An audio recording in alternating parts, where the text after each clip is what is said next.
شرک کا معنی سمجھے تو ہر وہ بندہ جو کسی دوسری چیز کو کسی بھی عمل میں انوالو سمجھتا ہے کہ اس کی وجہ سے اس کو یہ حاصل ہوا ہے تو وہ تھوڑے بہت شرک کا مرتکب ہوا ہے۔ اس لیے علماء نے شرک کی دو قسمیں کر دی ہیں، ایک شرک خفی اور ایک شرک جلی۔ شرک جلی تو یہ ہوتا ہے کہ آپ سیدھے سمجھتے ہیں کہ خدا بھی ہے اور خدا کے ساتھ دوسرے بھی ہیں، یا خدا کی بھی عبادت کریں اور ساتھ دوسروں کو بھی اپنا معبود بناتے رہے۔ شرک خفی یہ ہوتا ہے کہ آپ یوں سمجھتے رہے کہ جیسے اچھا یہ جو ہے یہ تو سارا فلاں کی وجہ سے ہوا ہے، ہاں وہ نہ ہوتا تو پتہ نہیں میرا کیا بنتا۔ یہ حقیقتاً شرک کی بہت پیڑھی سی وہ ہے، مثال ہے جو ہے ہمارے معاشروں میں کتنی رائج ہے کہ اگر فلاں نہ ہوتا تو آج یہ ہو چکا ہوتا، میں نہ ہوتا تو یہ ہو چکا۔ اچھا تو بھی کوئی چیز ہے بھائی، یا فلاں چیز بندہ بھی کوئی چیز ہے، یا اس کی بھی کوئی حیثیت ہے تکوینی کائنات میں کہ تم آپ اس کی طرف نسبت دے رہے ہوتے ہیں۔ ہاں کتنے کہتے ہیں کہ اگر اس نے نہ بچایا ہوتا تو آج میرا یہ ہو جاتا، اگر وہ نہ آ جاتا تو میں یوں ہو جاتا، اگر یہ جو کچھ ہم دیکھ رہے ہیں یہ فلاں کی وجہ سے۔ یہ سارے شرک یعنی شرک کے جملے ہیں، سارے یہ شرک کے جملے ہیں۔ اہل بیت سے پوچھا گیا کہ بھئی شرک کی تعریف کریں، شرک کا بتائیں، تو انہوں نے اس سے بھی اگر آپ کہتے ہیں کہ میں کھانے نے مجھے سیر کر دیا تو یہ بھی شرک ہے۔ کھانے نے مجھے سیر کر دیا، پانی نے مجھے سیراب کر دیا، جبکہ موحد حضرت ابراہیم فرماتے ہیں کیا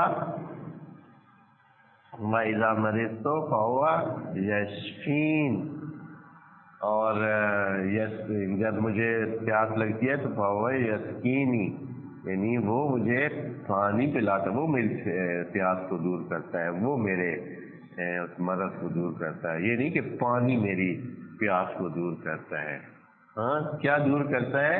وہ دور کرتا ہے۔ پانی تو ایک وسیلہ ہے، اگر پانی میں سیرابی کی وہ طاقت ختم کر دے خدا تو آپ جتنا مرضی پانی پی لیں آپ کی پیاس ختم نہیں ہوگی۔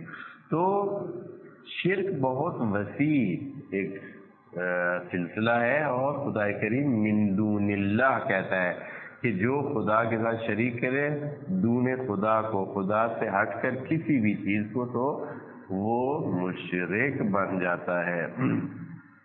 بس شرک کے بارے میں بہت حساس ہونا چاہیے۔ ہاں جو فقہ میں شرک ہے وہ اور چیز ہے، فقہ کا شرک اس شرک جلی کو کہتے ہیں۔ اس کے حوالے سے جو مشرک کے اور کافر کے احکام تب ہوتے ہیں جب شرک جلی کوئی کرے، فقہ کے احکام تب نافذ ہوتے ہیں۔ جو فقہ کے احکام ہے مشرک کے بارے میں کہ مشرک نجس ہے، مشرک یہ ہے، مشرک سے یہ کرے وہ کرے، یہ سارے احکام تب نافذ ہوتے ہیں جب شرک جلی ہو۔ فقہ کا شرک اور قرآن میں جو شرک ذکر ہے ان میں فرق ہے، ذرا یہ دھیان کریے۔